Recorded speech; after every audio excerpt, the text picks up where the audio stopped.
Ya pasé la primera prueba de fuego con las hermanas en la iglesia de Greg. Ahora me toca con las hermanas de Pan de Vida y les pido misericordia. Amén. Hermanos, hoy veremos lo que el Señor ha declarado bueno y santo. Lo que Él ha declarado bueno y santo. Y pues, si pueden abrir su Biblia a 1 Timoteo capítulo 4 del 1 al 5. Hoy vamos a continuar la serie, el diseño de Dios para la iglesia local. Creo que tengo desde el marzo que no he predicado la serie, pero ahora el Señor quiere que volvamos a escuchar lo que Él tiene en esta hermosa carta. Amén. Dice la palabra del Señor: el Espíritu dice claramente que en los últimos tiempos algunos se apartarán de la fe, prestando atención a espíritus engañadores y a doctrinas de demonios, mediante la hipocresía de mentirosos que tienen cauterizada la conciencia. Estos prohibirán casarse y mandarán abstenerse de algunos alimentos que Dios los ha creado para que con acción de gracias participen de ellos los que creen y que han conocido la verdad. Porque todo lo creado por Dios es bueno y nada se debe rechazar si se recibe con acción de gracias, porque es santificado mediante la palabra de Dios y la oración. Esa es la palabra de Dios, mis hermanos, que sea bendición para sus vidas. El celibato es la decisión voluntaria de renunciar al matrimonio y cualquier relación sexual, generalmente por razones religiosas o espirituales. Y en el año 1123 la Iglesia Católica estableció formalmente el celibato clerical en el Concilio de Letrán I. Y después siguió otro concilio, el Concilio de Trento, que era de 1545 al 1563, reafirmó esta práctica. Ya el celibato no era una recomendación, se convirtió en una obligación estricta para todos los sacerdotes. Y la Iglesia Católica Romana hasta el día de hoy insiste, ¿verdad?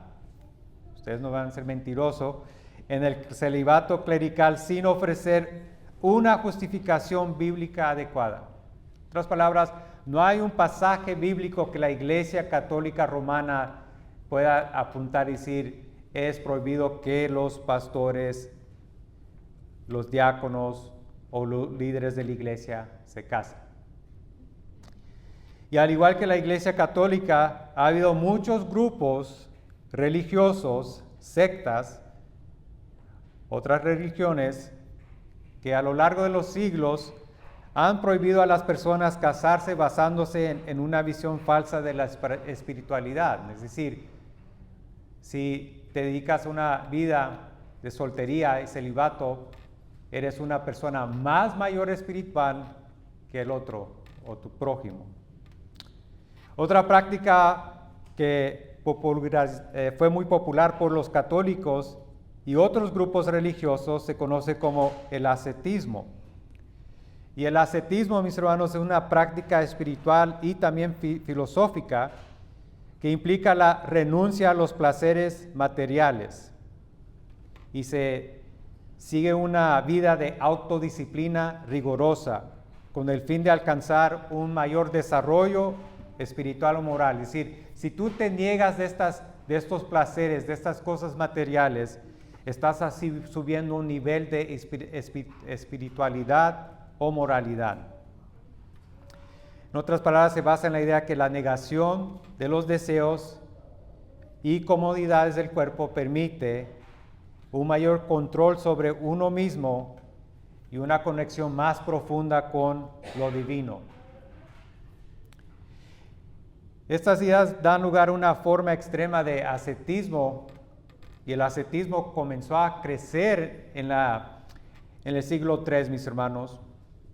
y se levantó un movimiento de monjes y monjas que se llamaba monasticismo estilista.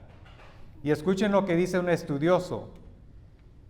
Esto era un estilo de ascetismo que superaba a todos.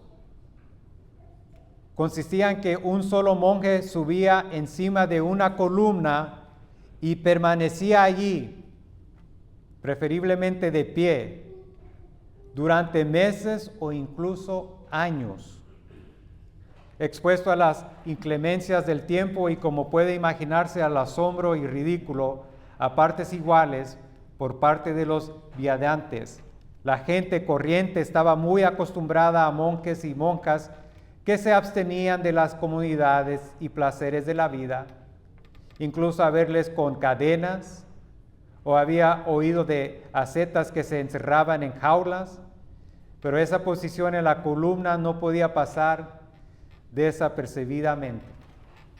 Es decir, que no era suficiente de negarse a algunos. Dijo, me voy a subir a esta columna y ahí voy a negarme de todos los placeres y apartarme del mundo para que el mundo no me contamine.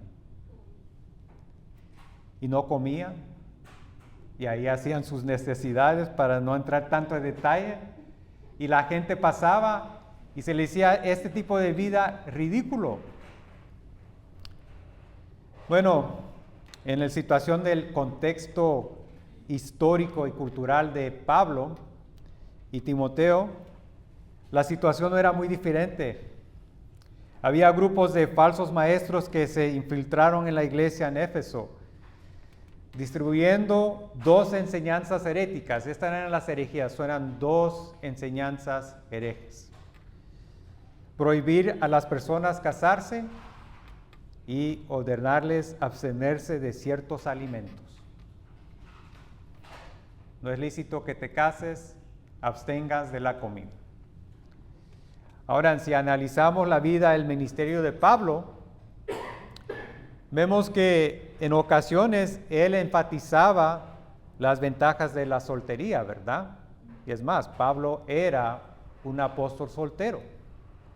El resto de su ministerio vivió una vida de celibato y de vida de soledad. También promovía la abstinencia sexual temporal, en algunos casos especiales, a los matrimonios en 1 Corintios 7. Y en ocasiones ayunaba por razones religiosas. Pero, mis hermanos, no encontramos en ninguna de sus epístolas, ninguna de las cartas, que él dejó como mandato, decreto a los creyentes de prohibirles de casarse, y menos a los pastores o los líderes de la iglesia. Ni que les dijera que se abstuvieran de comer ciertos alimentos por repugnancia al mundo material. No comas eso, porque eso te va a contaminar. No bebas eso, porque eso te va a contaminar. Y estos grupos a los que se enfrentaron los apóstoles y la iglesia primitiva eran conocidos como los gnósticos. Las enseñanzas gnósticas contra las que Pablo advierte comparten ciertos elementos clave, mis hermanos. Hacen un énfasis en el dualismo, esto lo voy a explicar, y una supuesta sabiduría secreta, el gnosis. Y esto viene de la palabra griega gnosis, que significa conocimiento y sabiduría, que estas personas tenían un secreto, un conocimiento, sabiduría especial que solo ellos recibieron y que era necesaria para la salvación. Ahora, la enseñanza errónea que Pablo nos menciona aquí en este pasaje del 1 al 5 es el dualismo. La pregunta es, ¿qué es? ¿Verdad? ¿Qué es el dualismo, pastor? Y el dualismo griego, de la filosofía griega, enseña que el hombre, o el ser humano, es compuesto de dos materias, el cuerpo y el espíritu, creados por un ser inferior llamado el demiurgo, mientras que el alma o el espíritu pertenecían a un reino divino. Este dualismo les llevó a rechazar la importancia del cuerpo y a enseñar que la salvación consistía en liberarse de lo material. En otras palabras, lo que enseñaban ellos es, el cuerpo es lo contaminado, lo malo, tu alma y espíritu no. Y en sí, en cuanto tú hagas las cosas, puedes entrar en todo tipo de inmoralidad. Eso solo va a afectar tu cuerpo, pero no va a afectar tu alma. Y ahí viene la idea de abstenerse, de ejercer este tipo de ascetismo. Y estos grupos de falsos maestros estaban infiltrados en la iglesia de Éfeso. Estaban queriendo engañar a los hermanos. Y el contraste de la enseñanza de ellos con lo que Pablo afirma como apóstol es que el cuerpo es parte de la creación de Dios. Tu cuerpo, por decirlo de otra manera, es bueno. Y es parte de la voluntad del Creador que tú tengas tu cuerpo físico. Y que tanto el cuerpo como el alma serán redimidos. Y eso lo voy a explicar más allá, mis hermanos. Que no solo es el espíritu que es redimido, también tu cuerpo físico va a ser redimido. O por decirlo de otra manera, glorificado. Y eso lo enseña él en Romanos 8, 18 a 25 y 1 de Corintios 15. Ahí Pablo habla de la redención de toda la creación. La creación va a ser redimida. Y de la resurrección del cuerpo, rechazando la visión gnóstica de que el cuerpo no tiene valor. Y eso es una cosa muy importante que quiero que se enfoquen esta tarde, de la idea que el cuerpo no tiene valor. Porque eso es una parte errónea central de la herejía que estos falsos maestros estaban proclamando hacia la iglesia. Si crees que este cuerpo no tiene valor y que solo lo espiritual es bueno, entonces tienes más en común con los gnósticos que con la verdad bíblica. Por eso, mis hermanos, y esta es mi idea central, no prestes atención a la falsedad que desvía y rechaza la bondad de Dios. No prestes atención a la falsedad que desvía y rechaza la bondad de Dios. Y hay dos puntos que vemos dentro de este pasaje, y el primero lo encontramos del 1 al 3. No prestes atención a la falsedad porque te aparta de la fe. Hay un riesgo de escuchar la falsedad, a la mentira. El segundo punto es de 4 y 5, versículos 4 y 5. No prestes atención a la falsedad que rechaza la bondad de Dios. La mentira te lleva a declarar o ver a Dios que Él no es bueno y rechaza su bondad. Veamos el primer punto, mis hermanos. No prestes atención a la falsedad porque te aparta de la fe. Versículos del 1 al 3. Volvamos a leerlo. El Espíritu dice claramente que en los últimos tiempos algunos se apartarán de la fe, prestando atención a espíritus engañadores y a doctrinas de demonios, mediante la hipocresía de mentirosos que tienen cauterizada la conciencia. Esos prohibirán casarse y mandarán abstenerse de algunos alimentos que Dios los ha creado, para que con acción de gracias participen de ellos los que creen y que han conocido la verdad. Ahí la advertencia es muy claro: no prestes atención a la falsedad, a la mentira. ¿Cuál es la falsedad y mentira que están hablando estos falsos maestros? Lo vamos a ver, ¿verdad? En el versículo 3. Pero en el versículo 1 está ahí muy claro, mis hermanos, que los que escuchan a estas personas se apartarán de la fe porque prestan atención a doctrinas falsas. Ahí en el versículo 1 Pablo declara que el mismo Espíritu Santo ha profetizado que en los últimos tiempos se levantarán falsos maestros. Esta frase, que es una frase escatológica de los últimos tiempos. Cuando la gente escucha la frase los últimos tiempos, yo lamento pensar, mis hermanos, que la gente piensa en los eventos, aunque faltan más futuros, de unos días muy específicos. Esos eventos cataclísmicos del fin de los tiempos. Pero esta frase, mis hermanos, una frase del Nuevo Testamento, Pablo lo usa del tiempo presente del verbo, dice el Espíritu Santo diciendo, en este momento en lo que yo estoy escribiendo esta carta, estos son los últimos tiempos. ¿Por qué? Porque nosotros ya estamos en los últimos tiempos. Es decir, cuando Cristo resucitó y luego ascendió al cielo, eso marcó el comienzo de lo que llamamos los días finales. Escuchen lo que dice un comentarista. Los escritores del Nuevo Testamento consideran todo el nuevo periodo, la era entre los advenimientos, es decir, la primera venida de Cristo, cuando Cristo se encarnó, se hizo hombre en su ministerio, como los días finales, con el regreso de Cristo para el juicio final y la renovación de la tierra, como la morada eterna de los hijos de Dios, cuando el tiempo ya no sea más una realidad futura que solo ahora emerge de manera sombreada. Son los últimos tiempos, los últimos días, en otras palabras, se refiere al tiempo entre la primera venida de Cristo y su segunda venida. Ahora, que van a haber eventos que van a marcar y nos van a ayudar de ser señal de la segunda venida de Cristo, sí, pero nosotros ya estamos si es un creyente, Marataná, y está esperando a Cristo a su venida, sabe que nosotros ya estamos en los últimos tiempos y esperamos la segunda venida. ¿Cuántos quieren y desean que Cristo regrese? Amén. Estamos en los últimos tiempos esperando esa venida.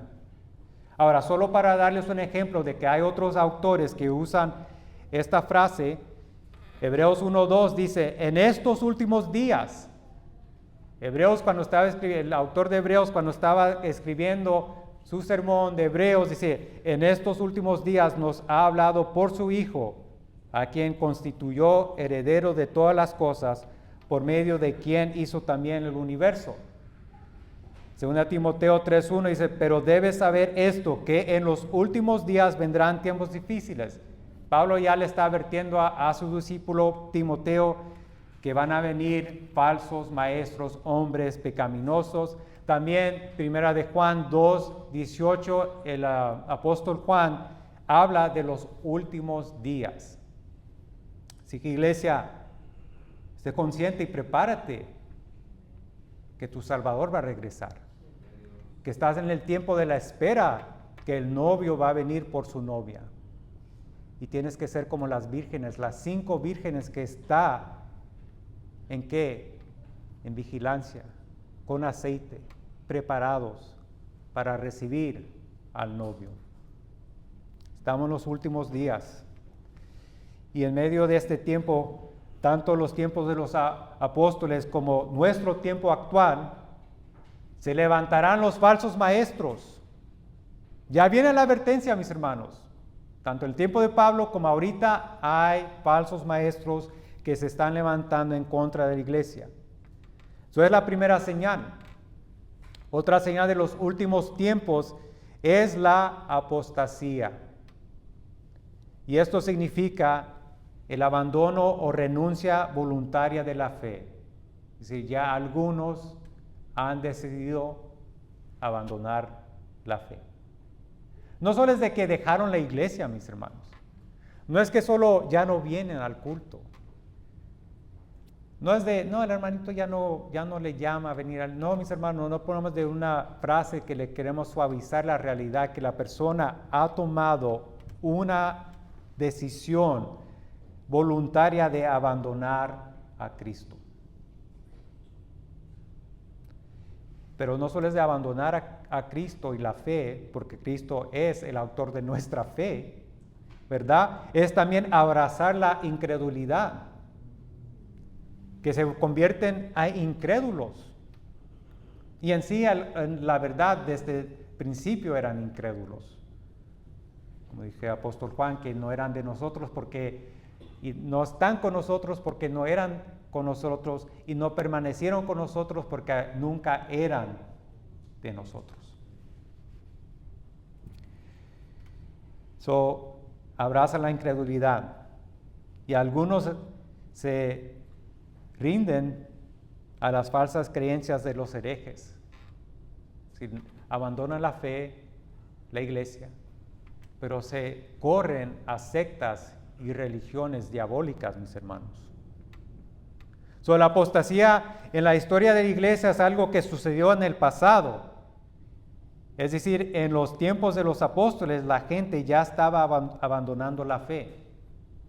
No crean que esto es de moda, mis hermanos, que está a la moda de dejar la iglesia. No, esto ha sido un problema que ha afectado y plagado la iglesia.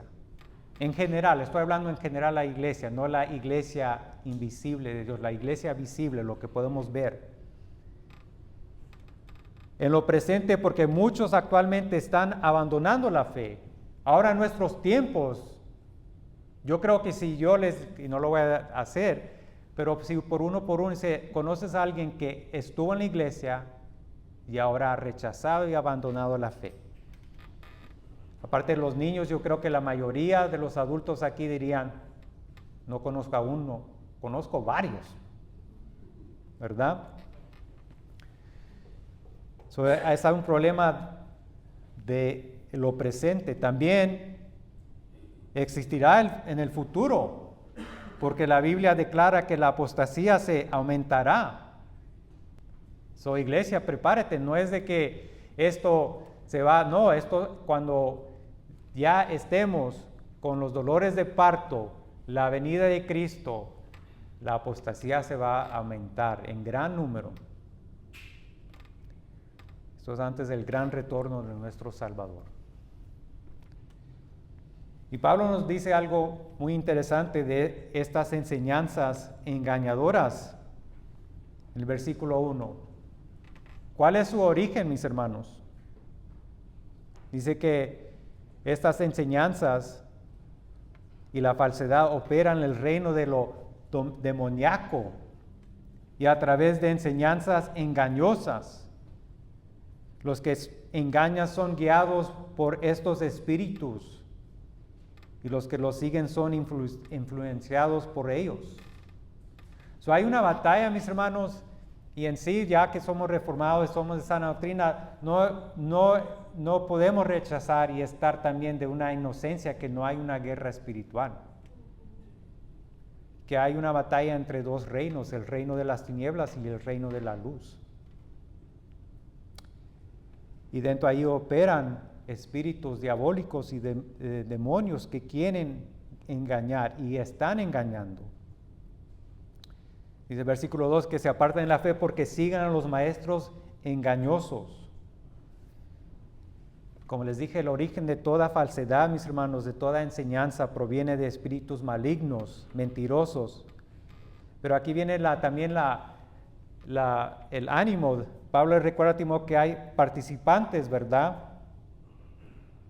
No solo de los de la mentira, pero también de la verdad. Y a Timoteo le quiere llamar la atención que no son los demonios trabajando independientemente, sino hay agentes, instrumentos que están dispuestos a ser usados. Hay instrumentos humanos que desempeñan un papel activo en la dispersión de las mentiras. Pero no es decir, el chamuco me hizo, no, ¿verdad? Ya se recuerdan de ese pretexto de decir, la excusa en inglés es the devil made me do it, ¿verdad? Que le apuntamos el dedo según al demonio o la falsedad, pero aquí vemos que hay dos elementos, hay dos participantes. Sí, hay esta parte espiritual maligna que influye, pero lamentablemente hay algunos que se dejan influir, son engañados y quieren engañar a otros. Hay gente que son muy dispuestas o han sido dispuestas a recibir y abrazar la mentira. Y es muy lamentoso, mis hermanos, porque eso es para su perdición. Y Pablo dice aquí que estos maestros humanos son hipócritas, porque proclaman un mensaje, pero viven otro. Y no es así, mis hermanos. De los que dicen ser y exigirle ciertas cosas, es lo mismo, lo vimos en Gálatas, de los legalistas que le exigen un estándar que nadie puede alcanzar, ni ellos mismos, pero se lo exigen a los demás. Y estos hipócritas viven no conforme a sus reglas. Y son mentirosos porque divulgan enseñanzas que saben que son falsas. Algo internamente les dice que es falsedad, pero aún se aferran al engaño. Ya se los mencioné, pero es importante verlos otra vez de cuáles son estas enseñanzas falsas. Ahí nos dice el versículo 3, ¿verdad? Es muy claro.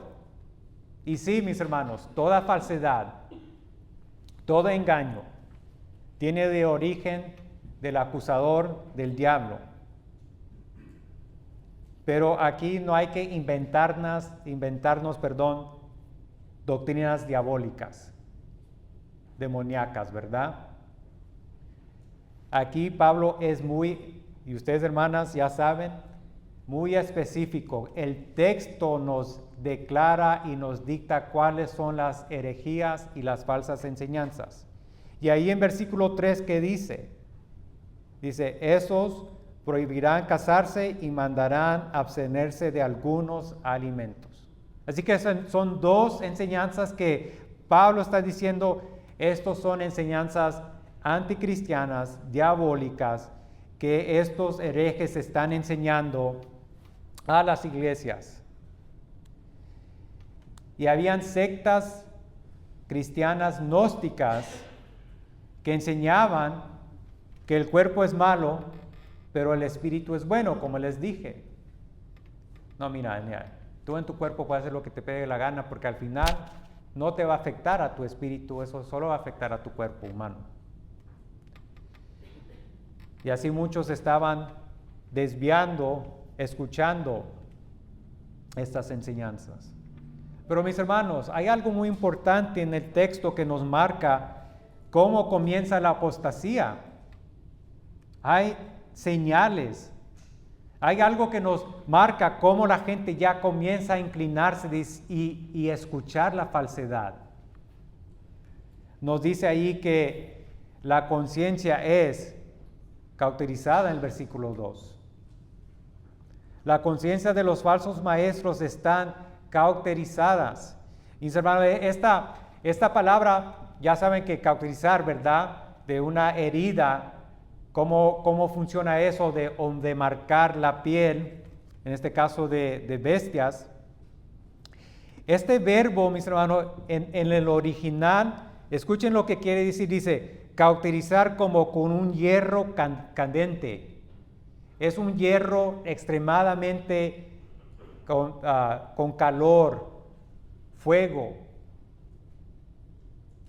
Y ustedes que se han quemado con la plancha en la cocina, lo saben que cuando solo con ese toque del fuego, ¿verdad? Esa quemadura queda marcada.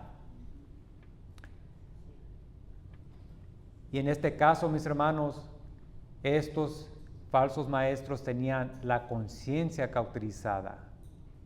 Es decir, tomar un hierro, una plancha extremadamente caliente y ponérselo a su conciencia.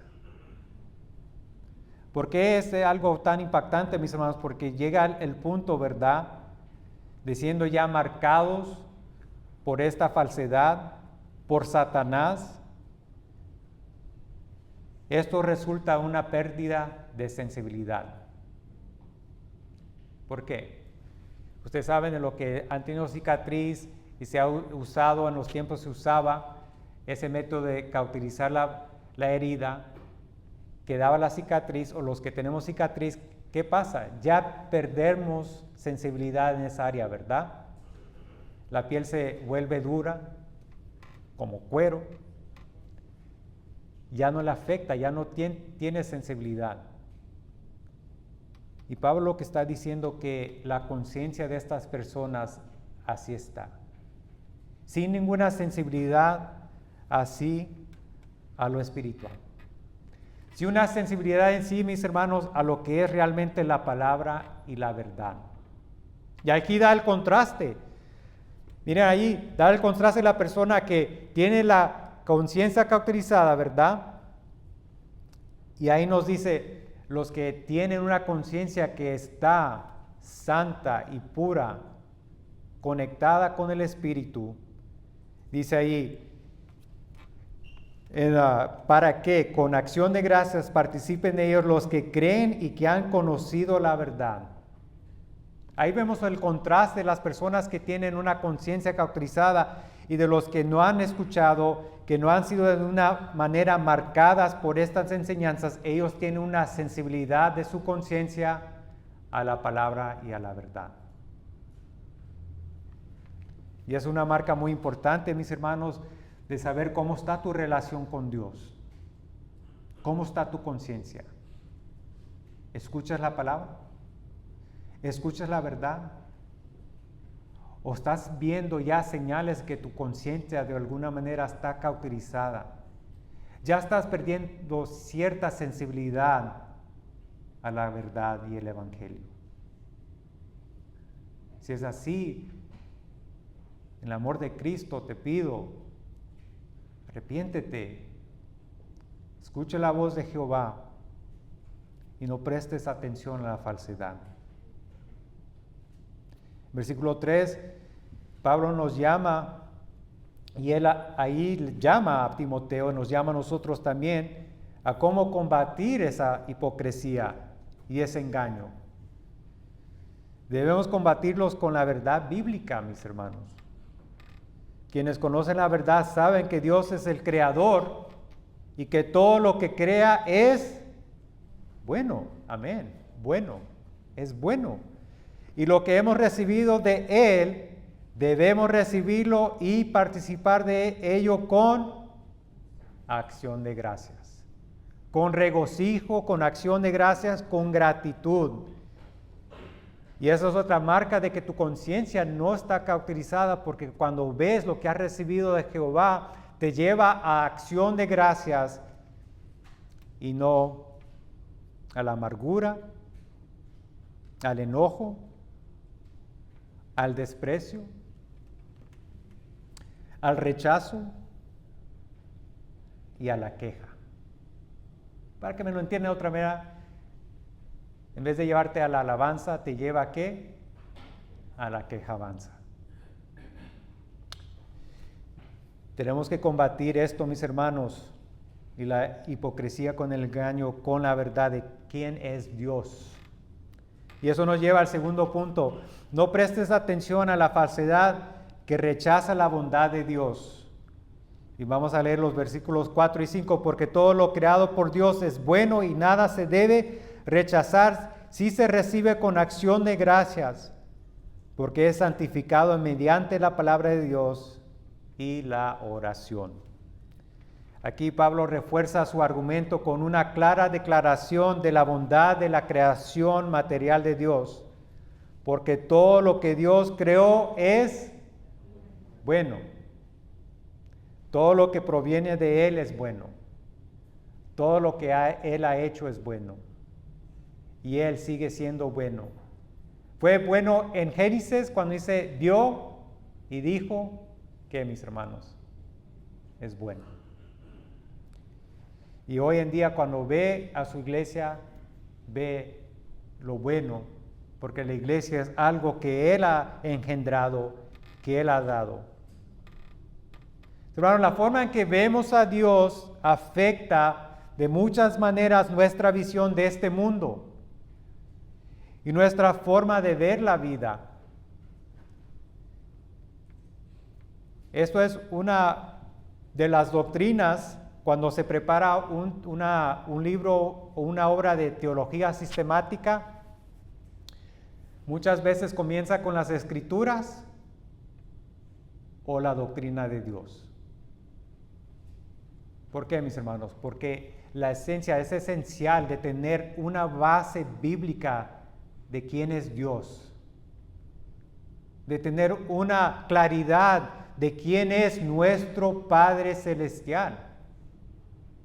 Y aquí Pablo lo deja muy claro, como lo he puesto en el boletín, hermanos, que Dios es el creador.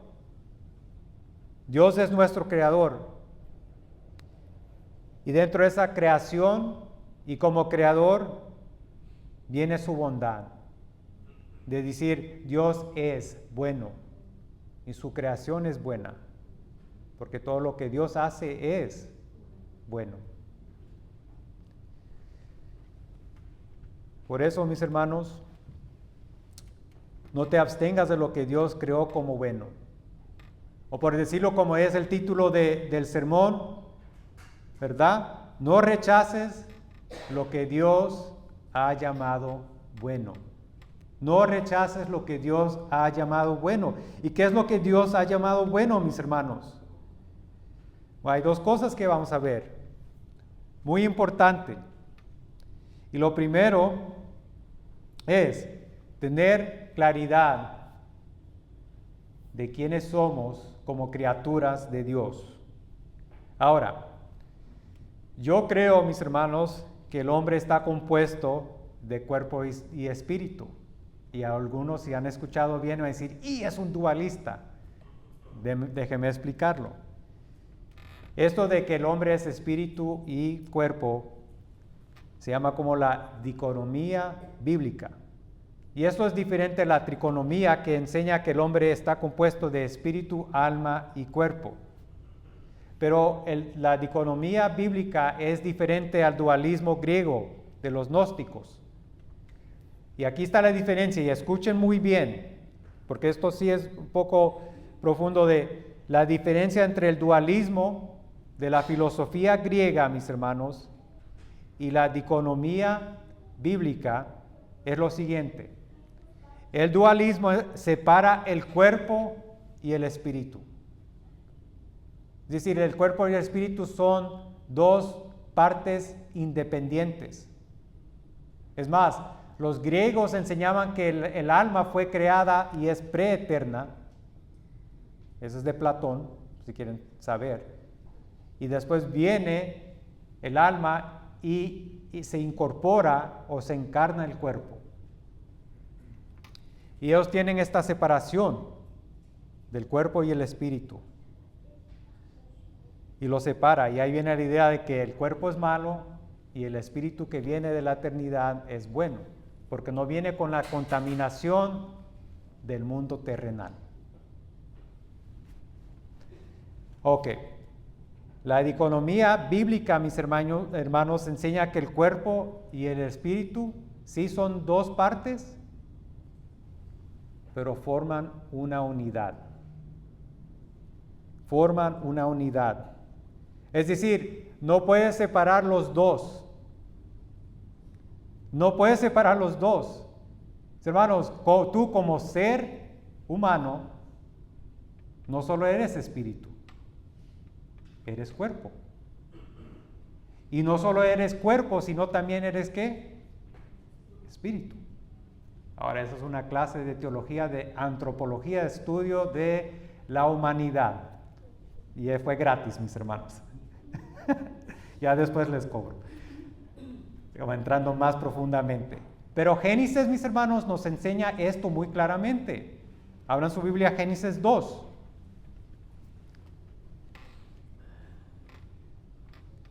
Versículo 7.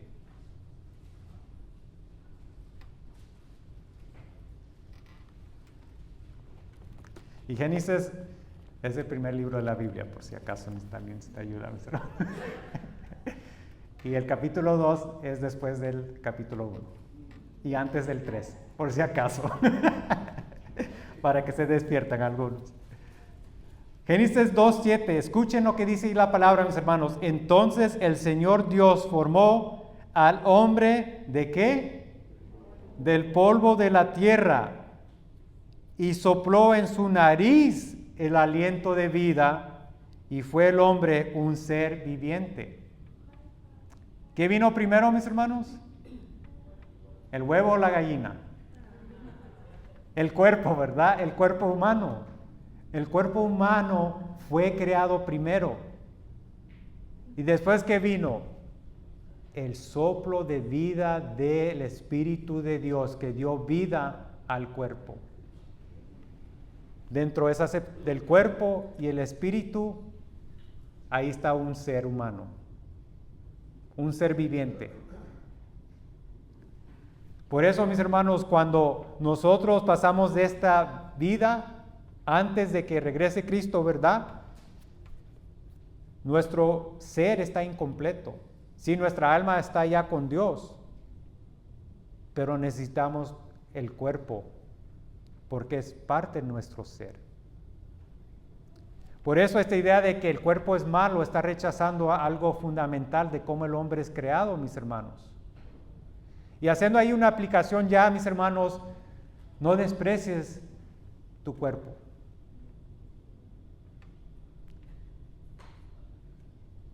No estoy hablando de baja estima, mis hermanos, sino ve de lo que es la maravilla del Creador que te ha dado tus dedos, tus huellas, tus ojos, tu piel. Y si vamos así desenvolviendo lo que es el organismo del cuerpo humano, es un milagro, mis hermanos. Si en la formación del vientre de nuestra madre, cómo Dios fue formando las coyunturas, los ligamentos, el músculo, el cuerpo, el ADN, el pelo, los huesos. Habla de la maravilla de Dios creador, mis hermanos.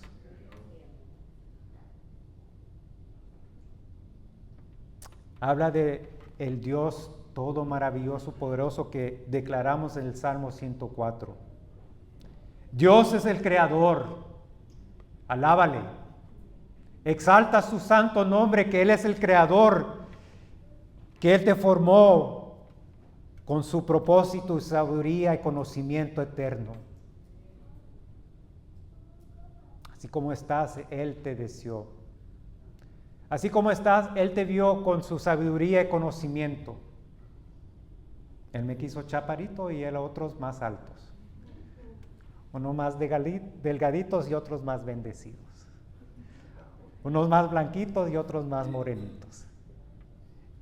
Y así podemos ir a ver, mis hermanos, de la bondad de Dios en la creación. Cómo Dios ha mostrado la bondad de formar al hombre. Pero no se quedó ahí. Y no es que Dios se quedó insatisfecho, sino Dios tenía un plan eterno para la creación y el ser humano. Y esto nos lleva ya un poquito más adelante en este capítulo, si todavía está ahí, mis hermanos, del capítulo 2. Dice el versículo 18, ¿qué, mis hermanos? Entonces, dice, ¿verdad? Entonces, el Señor Dios dijo, no es bueno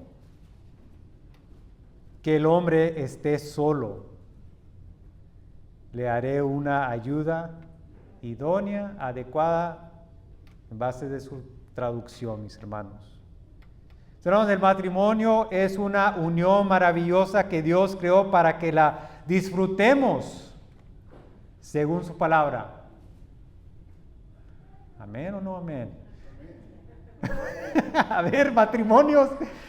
El matrimonio es una unión maravillosa que Dios creó para que la disfrutemos según su palabra. Dígale ahí a su costilla, amén. Dígale ahí a su polvo, amén.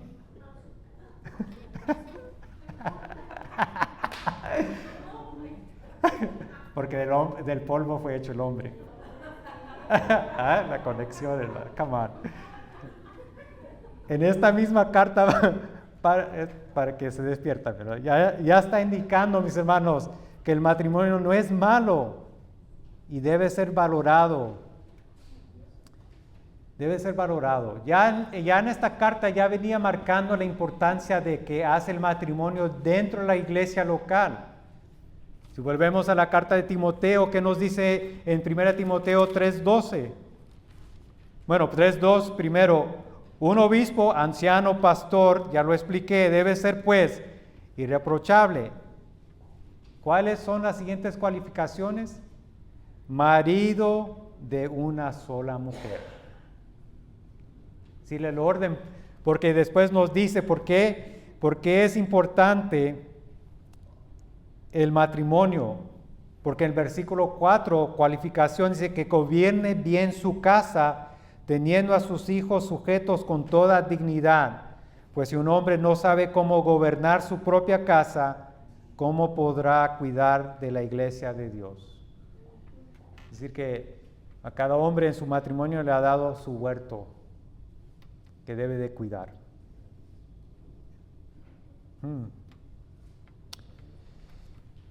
Es bueno, pero no se quedaron ahí los ancianos, los pastores, también los diáconos. Dice ahí en versículo 12, que los diáconos sean maridos de una sola mujer y que gobiernen bien sus hijos y sus propias casas, sus hogares. Así que ya viene marcando aquí, mis hermanos, Pablo la importancia que hace el matrimonio y también el orden bíblico, cómo Dios creó al hombre y la mujer, que lo encontramos también en 1 Timoteo 2, capítulo de 9 al 15, ¿verdad? ¿Y por qué explica que no hay pastoras? Porque va en contra del orden bíblico que Dios dejó para la creación, que el hombre fue creado primero. Para hacerles un resumen, lo que acabo ya de predicar hace varios meses atrás. Así que el matrimonio en sí, mis hermanos, es un plan hermoso, eterno, que Dios tenía siempre preparado para la humanidad. Pero ahí vienen algunos que dicen de abstenerse del matrimonio, de presentarlo como algo maligno, algo en contra del orden de Dios. Por eso, mis hermanos, hay que tener consciente de que Satanás, y esto es lo que estamos viendo ahora en nuestro tiempo con este movimiento de género, no crean que solo es del sexo, mis hermanos, o del género de la persona. Al origen lo que realmente está siendo atacado es el matrimonio.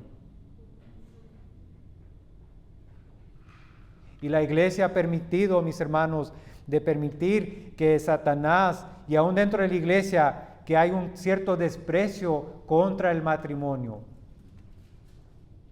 Es más, estaba leyendo una estadística, no la tengo, pero llega a mi mente que ahorita se está aumentando la soltería en los jóvenes. En la generación de los milenios, muchos están en la soledad.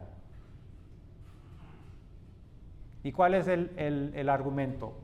No, pues tener como ese matrimonio, como el matrimonio de mis familiares, de mis vecinos, de mi trabajador. Y viene un desprecio, mis hermanos, que el mundo tiene al plan que Dios ha dejado para su creación. Es un ataque contra el matrimonio y la paternidad. Decirlo de otra manera, ya los matrimonios no quieren tener hijos. Y algo que sí, aquí me voy a meter en un problema, pero algo que sí me molesta, mis hermanos, esto ya es personal, ¿verdad? Usted lo puede desechar. No lo tome como esto, como dijo Pablo, eso yo hablando, ¿verdad? La idea de que la gente pone mascotas en sus redes sociales, dije, mis 3 hijos, ¿verdad? Y sí, hay que crear yo amo, ¿verdad? Los cachorritos, bueno, ¿verdad? Los gatitos, ¿verdad? Como dicen, los mastico, pero no los trago. I'm sorry. Para los algunos.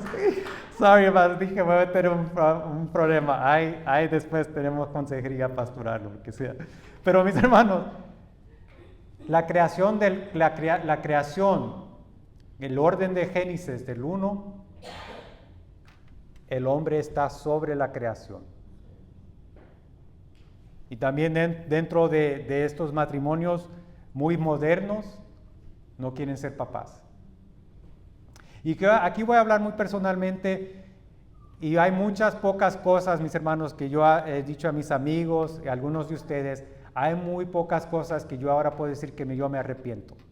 Para dar una idea, al principio estaba, Señor, ¿por qué no comencé el ministerio más temprano? Ahora le entiendo por qué ibas a ser un desastre, muchacho. A esta edad era cuando yo tenía que llamarte, porque ya estás más maduro, más humilde, sí, con experiencia, ¿verdad? Pero hay una de las cosas que sí ahora entendiendo, mis hermanos, el orden de la creación del matrimonio, y lo he dicho, y porque recién de mi aniversario está muy presente, es de conocer a mi esposa a una edad más temprana y tener hijos con ella. Es una de las cosas que me ha quedado de arrepentimiento, de tener más hijos y de ver cómo ellos han sido de bendición para nuestro hogar. Pero hay un ataque a la paternidad, mis hermanos. Ya la gente no quiere tener hijos y los ve como del desprecio o una inconveniencia, y los niños me están y sí, sabemos, mis hermanos, nos sacan las canas verdes y todo lo demás, y las situaciones que a veces enfrentamos, pero es lo que Dios quizás está usando para tu santificación y también tu madurez y crecimiento en el Espíritu. Mis hermanos, en 1979 China pasó la ley que puso de que solo un niño por hogar. Y no les voy a decir las cantidades de niñas que han sido abortadas en China por esta ley. Esos son los efectos de una enseñanza diabólica hoy en día. Y nosotros que tenemos hijas hermosas, sabemos que alguien nos toque a nuestras hijas es tocar la niña en nuestros ojos, ¿verdad? Que alguien toque a nuestras esposas, hay broncas. Fuego. Consumidor. Mis hermanos, China pasó esta ley y ha sido un desastre. Europa tomó las filosofías de los, según eruditos especiales que hablaban contra el matrimonio en los siglos del 19, del 20, llegando al siglo 21, los europeos están a la extinción, mis hermanos. Pero ahí vienen los musulmanes que tienen otra cosmovisión y ellos están produciendo de 5, 7, 8, 9... Y como nuestros abuelos, mi abuela que tuvo 11 y mi abuela que tuvo 4 y bebés, y algunos pueden decir, pues mi abuela tuvo 15, 20, ¿verdad? Pero vemos, mis hermanos, la diferencia de cómo la ola de la falsedad ahora nos está afectando. No veas o no rechaces lo que Dios ha llamado bueno. El matrimonio es bueno, mis hermanos. Deleítate en tu matrimonio. Das de acción de gracias por tu cónyuge. Reciba la ayuda idónea que el Señor te ha dado, varón. Y hermana, sométete al líder que Dios te ha dado para guiar tu hogar. Y eso nos lleva al último punto, mis hermanos, versículo 5, porque es santificado mediante la palabra de Dios y la oración. Y dicho de alguna manera, muchos tienen mal entendido cómo funciona la santificación. Lo que pensaban estos herejes y algunos cristianos piensan es que si yo me abstengo de estas cosas, me voy a hacer más santo. Pero aquí, mis hermanos, es muy claro que la santificación viene por medio de la palabra de Dios y la oración. Si tú quieres crecer en la santificación, lee la palabra. Si tú quieres crecer en la santificación, ora. Ora en tu casa. Ve a los cultos de oración.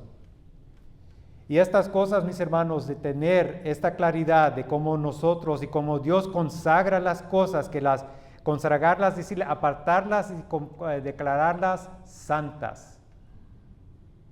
Siervos consagrados para su gloria, consagrados para que Él nos use como instrumentos para su gloria, mis hermanos. Por eso cuando nosotros recibimos el alimento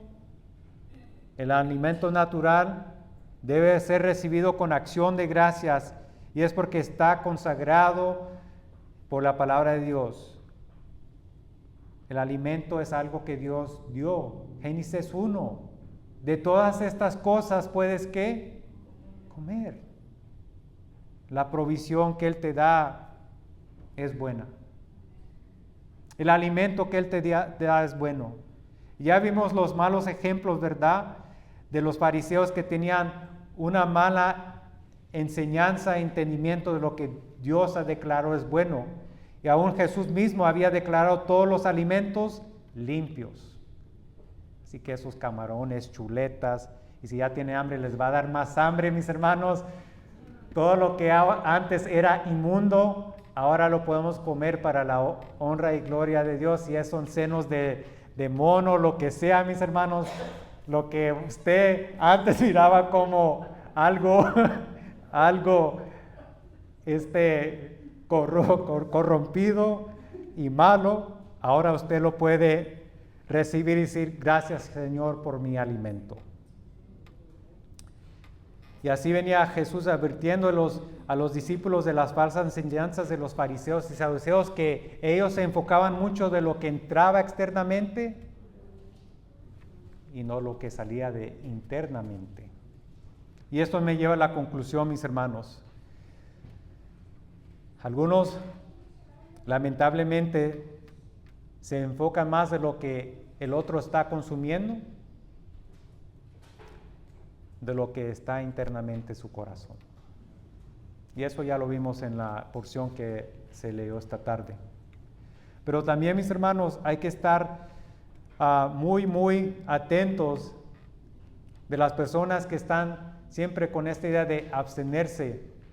Como lo dijo Pablo en Colosenses 2:20, si ustedes han muerto con Cristo a los principios elementales del mundo, ¿por qué, como si aún vivieran en el mundo, se someten a preceptos tales como no manipules, no gustes, no toques, todos los cuales se refieren a cosas destinadas a perecer con el uso? Muchas personas le están poniendo atención y valor a lo que uno consume externamente y no lo que está internamente. Hermanos, evita las enseñanzas que condenan lo que Dios declara bueno. Es tu responsabilidad de enseñarle a tus hijos que ellos tienen que valorizar y apreciar el matrimonio. Demostrarles qué lindo es la unión que Dios ha dado y que Dios ha marcado como santo y bueno. De estar atento de que nuestros hijos están escuchando, porque el enemigo es muy astuto en esto, de cómo está atacando a los matrimonios y la paternidad. Y en sí lo que quiero dejar muy claro para tu aplicación, haciendo eco del título, no rechaces lo que Dios ha llamado bueno. Hay algo que te está llevando a que tú no puedas ver la bondad de Dios en tu vida. Algo que te ha cegado de ver las maravillas y la bondad que Dios cada día en su misericordia se ha expresado sobre tu vida. Hay algo que en sí te ha llevado al descontentamiento y no recibir la provisión que Dios te ha dado. De decir, Señor, gracias por el techo. Gracias por la comunidad que tengo. Gracias por el sostén. Gracias por preservar mi vida. Hermanos, el enemigo es muy astuto de querer robarnos esas palabras de acción de gracias, de darle gracias de todo lo que Dios nos ha dado, porque aún lo que hemos recibido no ha sido por mérito, sino ha sido por su bondad y su amor. Y si aún tú no reconoces al Dios bueno, te quiero llamar y que pongas tu atención al que es bueno, que Dios no solo mostró su bondad en la creación, pero mostró su bondad de que Él dio a su Hijo para que ahora tengamos toda, como se nos ha predicado en la serie de Efesios, que tengamos todas las riquezas de la gracia en Cristo Jesús. Si tú no conoces a Cristo como tu Salvador, te llamo, te suplico, conoce al que es y su nombre es bueno. Puestos de pie, vamos a orar.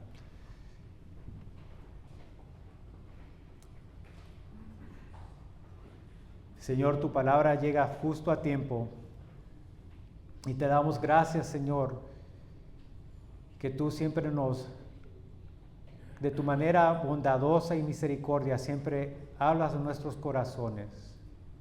Señor, si hay una área en nuestra vida que tú no apruebas, Señor, porque de alguna manera hemos escuchado la melodía de este mundo, Señor, y quizás despreciar, Señor, el matrimonio o de ser padre o madre.